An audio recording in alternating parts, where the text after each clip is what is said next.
But the harsh reality is that those in power in Swat are Taliban, and hundreds of thousands are fleeing the terror. They're beheading people, they're killing people, there's no accounting for what they're doing. This woman we will call Gul Bibi. It is not her real name, and we can't show you her face. She is afraid of retribution, even in the comparative safety of Islamabad. She and her 3 children abandoned their home after personally experiencing the Taliban's terror. A very close relative was executed. Gul Bibi says she is a strict Muslim. She observes the teachings of the Quran, but says the Taliban's version of Sharia law has nothing to do with religion. It is about oppression. For God's sake, in the West, you must realize this. No education for women. You are going to destroy an entire generation. The government says that they've had to do this deal, so that it is the price of peace, this negotiation. What do you say to that? What is this peace deal? This peace deal is the peace deal according to the Taliban. It's a weakness. I feel it is a weakness according to the government. It's a weakness they've given in. The fear has spread far beyond the Swat Valley. Out of this Islamabad's girls' school, a brave voice is emerging. Any other? Tuba Sahab is only 11 years old, but she is wise beyond her years. This little girl is speaking up where others are falling silent. I want to give peace to my country, to my nation, everyone.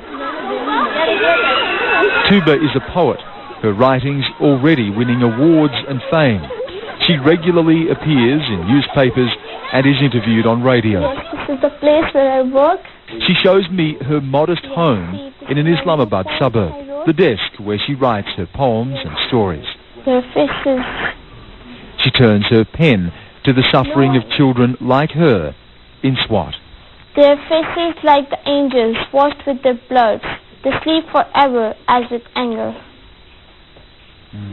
As a young girl, Tuba knows that in Swat, the Taliban would not allow her to go to school. This is really very, very shocking to hear that after 4 the girls should not go to school. It means they're taking us back to the Stone Age.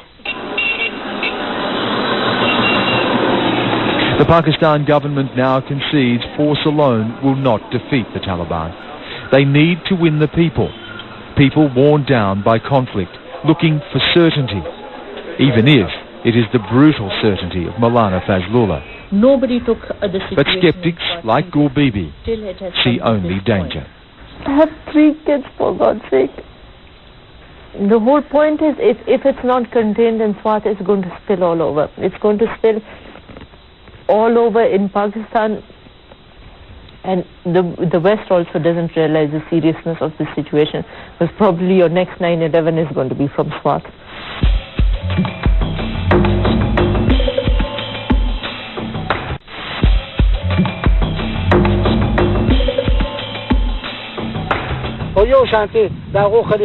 Haji Muslim Khan sits on a mountaintop overlooking the Swat Valley. All around him he can see what the Taliban has won. Muslim Khan spent 4 years living in the United States. That exposure did nothing to soften his heart to Western values. He returned to Pakistan intent, he says, on jihad. Now he is the chief lieutenant of the firebrand Taliban leader, Maulana Fazlullah.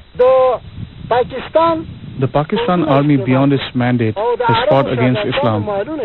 They are ready to fight against the Taliban, against Islam, against Talibanization, against an Islamic state, and against the spreading of Islam. This is the desire of the Jews. The Pakistan army is keeping the same view. When Allah wishes, He can sustain religion in one place. Allah the Pure is observing us. For us, Allah is watching us and testing us. And for some, there will be reckoning, chaos, horror. For Pakistani television journalist Musa Khan Kel, that reckoning and horror came just 2 days after the announcement of the Swat Valley ceasefire. These are the last moments of Musa Khan Kel's life. Here he is reporting on the Swat Valley ceasefire. Behind him, masked militants. Someone apparently didn't like what he reported. Minutes later, he was kidnapped. He was found shot dead and beheaded. His news editors call him the first martyr of the SWAT ceasefire. Colleague Maria Ahmad was stunned. I think there's obviously a lot of grief. There's also a lot of fear, of course. When we're the objective side. We're right in the middle of the line, and to be shot down like dogs like this is just devastating. Musa Khan Kel's murder sent a message: SWAT belongs to the militants. While Pakistan's leaders say they may have cut a deal in the valley, it is not giving up the fight against the Taliban. We're moving to an area on the Pakistan-Afghanistan border that the Pakistan Army claims to have taken control from the Taliban. Now, this was a bloody fight lasting about 6 months. The Army says they killed almost 2,000 militants. They lost 100 of their own soldiers. This area that was destroyed, if you look around, the buildings have been flattened. This village has been leveled in the Pakistan Army's effort to get to the militants. Facing intense criticism for the SWAT ceasefire, Pakistan is anxious to celebrate any victory over the Taliban. Here in an area known as Bajour, which neighbours the Swat Valley, Pakistan's army believes it has won a battle. The army flew CNN and other journalists to the front line of its success. Here in Bajour, the troops are battle-weary, but keen to show us how they routed the Taliban. Taliban, good fighter? No good. No good. You are a good fighter. Number one. The military presence in Bajour remains strong. The men here, part of 120,000 troops stationed along Pakistan's border with Afghanistan. The commanding general here calls the Taliban a, quote, tough nut to crack. Despite militant claims of a ceasefire here too, Major General Tariq Khan insists that unlike the Swat Valley, no deal was done.